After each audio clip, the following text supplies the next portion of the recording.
3 mistakes when carrying a newborn that can harm their spine and brain. Not supporting the baby's head and neck.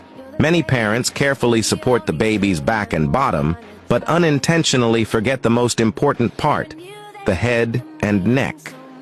When you hold a newborn, the weight of their head puts pressure on the neck.